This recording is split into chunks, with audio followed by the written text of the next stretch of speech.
Dzisiaj pora przybliżyć tradycję, którą tak naprawdę nieświadomie kultywujemy.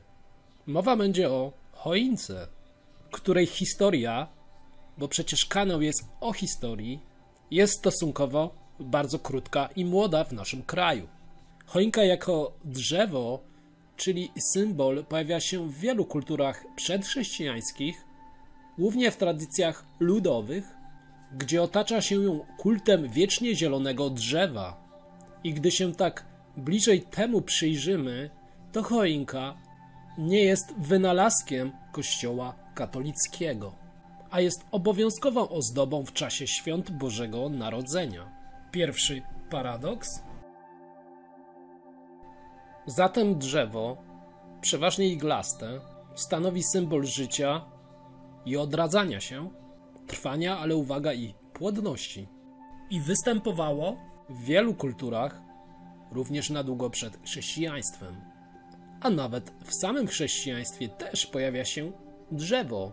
W Starym Testamencie, w Biblii, będąc drzewem poznania dobra i zła, w opowiadaniu o Adamie i Ewie. Co prawda jest to związek nieco luźny, ale tak samo luźny jak odwołanie się do drzewa krzyża z Golgoty, ponieważ jest legenda, która mówi, że zbito go z rajskiego drzewa życia.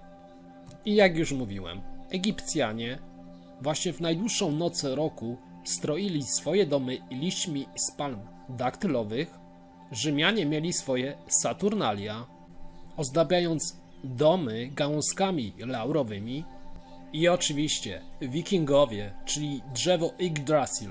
Wierzono, że jest osią całego świata, a jesień jest dla nich symbolem nowego początku. I nie zapominajmy też o brytyjskich druidach, którzy także ustawiali w swoich domostwach ostre gałęzie ostrokrzewu. I tak trafiamy w końcu i na nasze ziemię, gdzie większość chrześcijańskich ceremonii zastąpiła po prostu wcześniejsze obrzędy i rytuały pochodzące z czasów, gdy my, Słowianie, mieliśmy własną kulturę i czciliśmy innych własnych bogów, ale bardzo niewiele z tego przetrwało do naszych czasów. Jednym z takich ważnych świąt były szczodre gody, które świętowano w okresie zimowego przesilenia. W tym właśnie czasie światło zaczynało wygrywać z mrokiem, a dni w końcu stawały się coraz dłuższe. Zatem był to czas magicznej przemiany. I to właśnie w tym czasie składano podziękowania wszystkim siłom natury, a szczególnie już drzewom, które stanowiły ten symbol odradzania się. Również w tym okresie nasi przodkowie mieli zwyczaj ustawiania w domu diducha. I w dalszej części filmu usłyszycie nieco więcej, czym był diduch, czyli snopek z opowieści świadka tamtych wydarzeń. Również w tym fragmencie dowiecie się, czym były podłaśniczki oraz jemioła. W każdym razie Kościół umiejętnie i sprytnie wykorzystał stare tradycje i dzisiaj zamiast snopka ze zbożem, które kiedyś symbolizowało kontakt z ziemią i naturą, stawiamy w domu choinkę. I nie świętujemy już zwycięstwa światła nad mrokiem, ale cieszymy się z Bożego Narodzenia.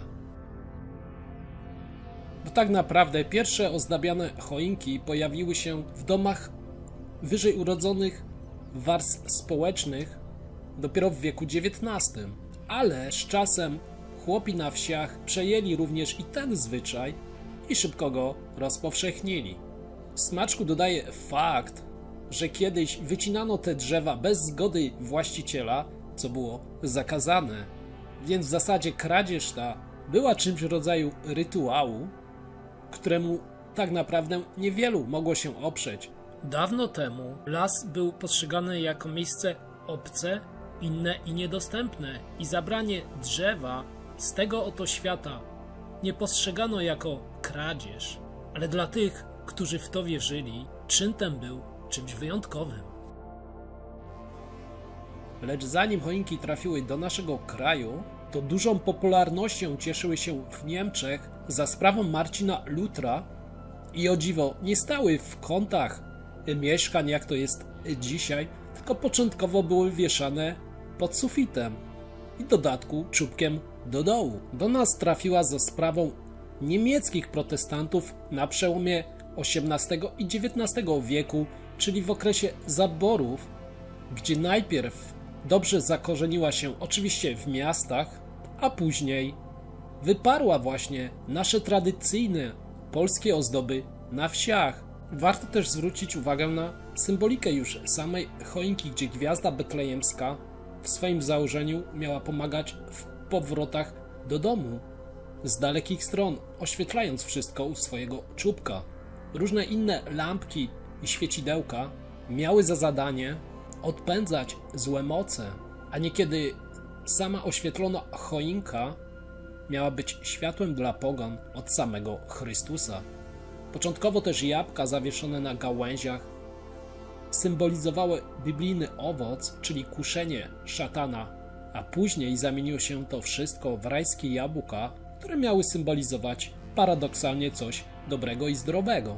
Ciekawą ozdobą wydają się łańcuchy, które właśnie w czasach rozbiorów miały przypominać okowy niewoli naszego narodu, a w z kolei w zwykłej tradycji łańcuchy te miały wzmacniać rodzinne więzi. Ale może na ten moment to już wszystko, bo zapraszam do drugiej części filmu, gdzie dowiemy się dużo więcej o dawnych wierzeniach od tych, którzy te czasy jeszcze pamiętają. Przed świętami tydzień mniej więcej szli sobie panowie do lasu po prostu po choinki. Zawsze choinki do domu się żywe przynosiło. Jedną choinkę się ubierało, a małe choineczki po prostu się przywieszało do sufitu i one się nazywały podłaźniczki. To jak żeby kawalerowie do panien przychodzili. Taki obyczaj był i zwyczaj. I te podłaźniczki wieszały się u sufitu, a że sufity były drewniane, bo nie było takich nowoczesnych domów jak teraz są, tylko sufity były z drewna. Te belki było, do tych belek te podłaźniczki się przybijało i do tych podłaźniczek się przyczepiało opłatki, białe opłatki, takie jak wigilijne do obiadu wigilijnego, tylko że to były okrągłe te opłatki. I taki obyczaj był. A do stajenki, tam gdzie było bydło, krówki, świnki, też się taką podłaźniczkę na szczęście po prostu tym zwierzątkom zanosiło, że się o nich pamięta.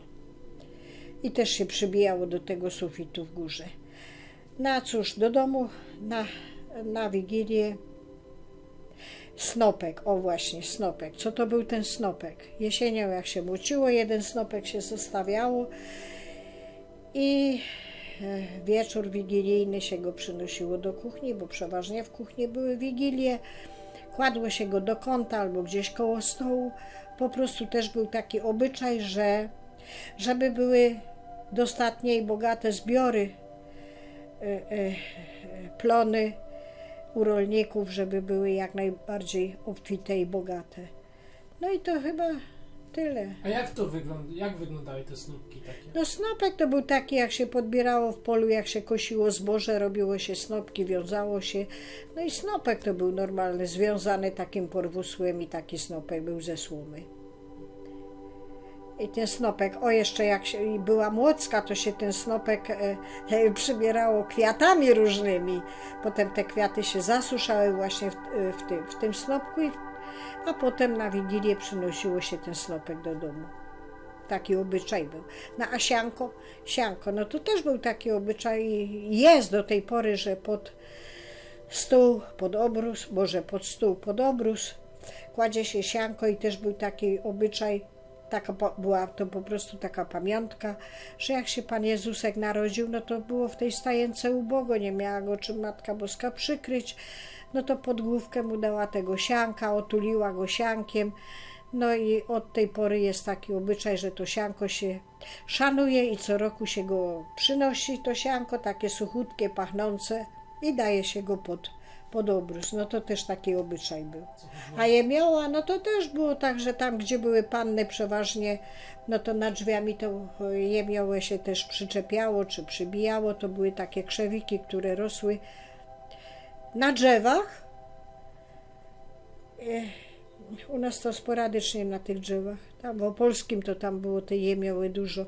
Po prostu to jak chuba rośnie na drzewie, to rosły takie krzewiki. O, i te krzewiki się też przynosiły do domu. Na szczęście panny to przeważnie zawieszały, żeby sobie kawalera znalazły, żeby był szczęśliwszy rok. No i taka była ta jemioła. To było bardzo dawno, ja pamiętam to z dzieciństwa, bo będąc małym dzieckiem, moi rodzice przywozili mnie tutaj do babci, która na wsi mieszkała.